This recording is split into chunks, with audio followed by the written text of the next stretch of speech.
Hello everyone, I am Pooja Kumari. Welcome to the next video of our short video series Economics in News. ये हमारा part 2 है monetary policy वाले videos का। First video में हम लोग ने देखा था कि मॉनेटरी पॉलिसी होता क्या और उसके कुछ प्राइमरी ऑब्जेक्टिव्स देखे थे, मतलब वो किस चीज़ के लिए यूज़ किया जाता है। तो हम बता चुके हैं कि मॉनेटरी पॉलिसी जो है ये किसके द्वारा लाया जाता है, आरबीआई के द्वारा या फिर किसी भी कंट्री के सेंट्रल बैंक के द्वारा, और इंडिया का सेंट्रल बैंक आरबीआई है। अब ये इस वीडियो में हम लोग देखेंगे कि मॉनेटरी पॉलिसी समझ तो गए कि एक तरह का नीति है, नियम है जो कि आरबीआई लागू करता है, लेकिन ये पॉलिसी का मतलब किस तरीके से किस किस चीज़ों को, टूल्स को यूज करके इसको लागू किया जाता है, वो हम लोग इस वीडियो में पढ़ेंगे। तो इसका दो तरह का मेनली टूल्स होता है, डिवाइडेड इनटू टू कैटेगरीज। पहला है क्वांटिटेटिव एंड दूसरा है क्वालिटेटिव। क्वांटिटेटिव वर्ड ही आया है क्वांटिटी से। जब हम लोग मनी सप्लाई की क्वांटिटी यानी कि वॉल्यूम को कंट्रोल करेंगे तो उसको क्या बोलेंगे, क्वांटिटेटिव टूल्स। और दूसरा होता है क्वालिटेटिव टूल्स, जो कि हम लोग आगे के वीडियोस में देखेंगे। Quantitative tools affect the overall volume of money in the system. इसमें लिखा हुआ है कि ओवरऑल वॉल्यूम को, कि इंडियन इकोनॉमी में कितना मनी सप्लाई होगा, उस क्वांटिटी को ये कंट्रोल करेगा क्वांटिटेटिव टूल्स। पहला फर्स्ट टूल है हम लोग का रेपो रेट। तो रेपो रेट का डेफिनेशन, तो रेपो रेट होता क्या है, ये हम लोग न्यूज़पेपर में जनरली देखते हैं, repo rate, reverse repo rate, ये सारा चीज।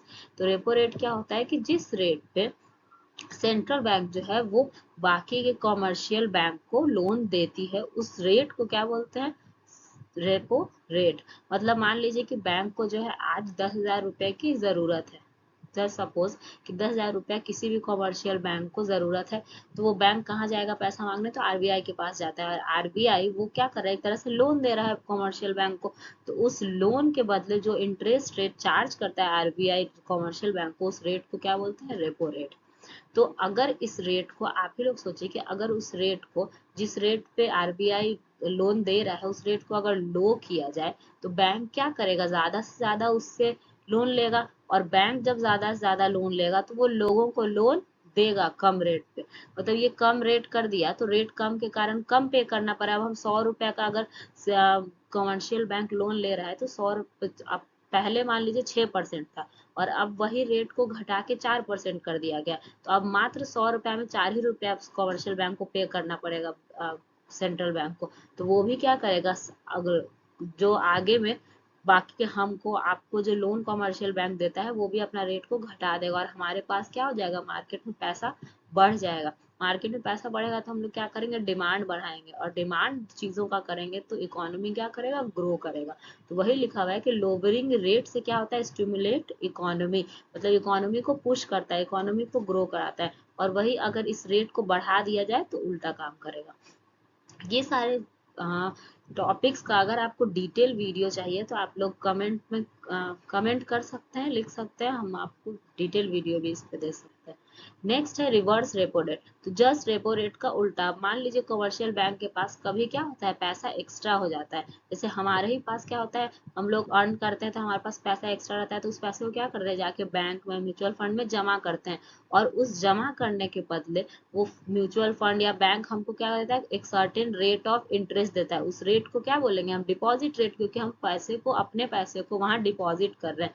तो उस डिपॉजिट करने के लिए हमको वो बैंक जो है कुछ इंटरेस्ट पे कर रहा है, तो वो पे रेट क्या हो गया, डिपॉजिट रेट। उसी तरह कमर्शियल बैंक जब एक्स्ट्रा पैसा उसके पास रहता है तो उस पैसे को वो सेंट्रल बैंक के पास देता है, यानी कि आरबीआई के पास देता है, और आरबीआई उसको कुछ रेट ऑफ इंटरेस्ट उसके बदले में, एक्स्ट्रा पैसे के बदले में देती है। तो वो रेट ऑफ इंटरेस्ट को क्या बोलेंगे, रिवर्स रेपो रेट।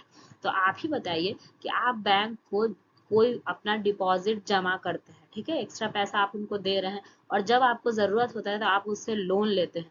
तो हमेशा डिपॉजिट रेट, आप देखिए डिपॉजिट क्या रहता है, 2-3%, लेकिन लोन जब पर्सनल लोन लेंगे या किसी भी तरह का लोन लेंगे तो 10%, 11% आपको इंटरेस्ट रेट पे करना पड़ेगा। तो हमेशा ये रूल है, डिपॉजिट रेट जो है वो क्या होगा, ग्रेटर देन लोन का जो रेट, मतलब लेंडिंग रेट।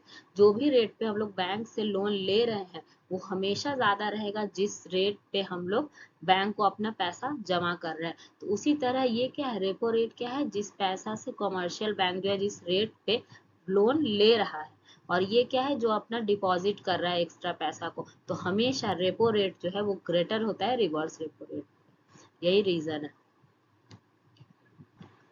आगे के टूल्स हम नेक्स्ट वीडियो में पढ़ेंगे। Thank you.